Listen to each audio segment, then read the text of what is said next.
Hello बच्चों, let's see the question. The question says programmed cell death that is apoptosis.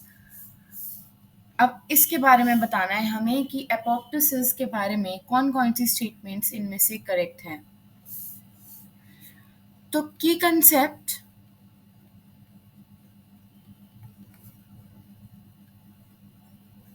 General definition of apoptosis. मतलब ये जो question का answer है वो आपको एपोप्टोसिस की जनरल डेफिनेशन में ही मिल जाएगा. You can find it itself with in it. तो अगर हम डिफाइन करें एपोप्टोसिस, जो कि क्वेश्चन में ऑलरेडी 3 वर्ड्स में डिस्क्राइब कर रखा है, प्रोग्राम्ड सेल डेथ, इसको बस थोड़ा सा एक्सटेंड करके लिखेंगे. Apoptosis, it can be defined as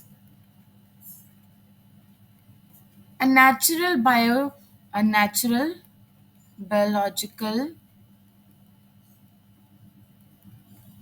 biological process of programmed cell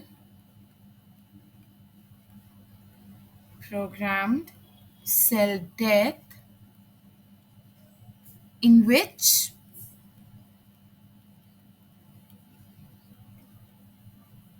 the cells destroy themselves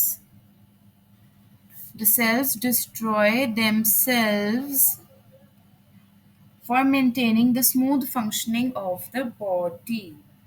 For maintaining the smooth functioning of the body. Okay, अब इस डेफिनेशन को एक्सप्लेन करती हूँ मैं. It is defined as the natural biological process of programmed cell death. की concept देखिए, यहाँ पर हमें जनरल डेफिनेशन में मैंने कहा था आपको आंसर मिल जाएगा. यहाँ देखिए, नेचुरल बायोलॉजिकल प्रोसेस. एंड एक बार आप जरा ऑप्शन नंबर 3 देखिए, is natural process during development. इसका मतलब कि हमें आंसर तो अपना मिल चुका है. That is option number C, natural process during development. Okay, definition को एक्सप्लेन करती हूँ मैं. जो एपोप्टोसिस प्रोसेस एक्चुअली में होता क्या है कि कोई सेल है, वो खुद को ही मार लेता है, खुद ही अपनी डेथ करवा लेता है. क्यों? ताकि हमारी बॉडी की प्रॉपर फंक्शनिंग हो पाए. अब आप खुद सोचो कि एक सेल ऐसा क्यों करेगा.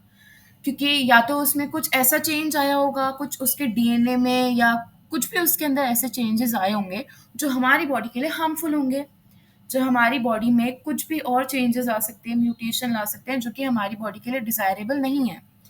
तो उस सिचुएशन में सेल क्या करता है? खुद को ही मार लेता है. सेल हमारी बॉडी को बचाने के लिए खुद को ही किल कर लेता है ताकि हमारी बॉडी की फंक्शनिंग स्मूथ रह पाए. हमारी बॉडी की फंक्शनिंग कैसी रह पाए? स्मूथ. अब ये देखिए, इसके साथ में एक अपोजिट वर्ड आता है, निक्रोसिस. निक्रोसिस क्या होता है? Uncontrolled death.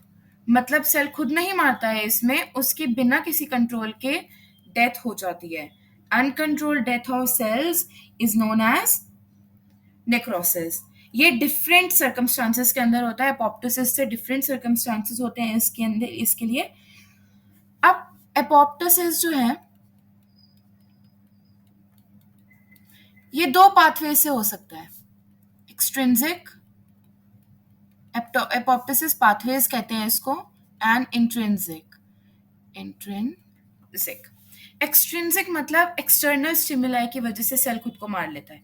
उसको बाहर से स्टिमुलस मिला और उसने खुद की डेथ कर ली, उसने खुद को किल कर लिया.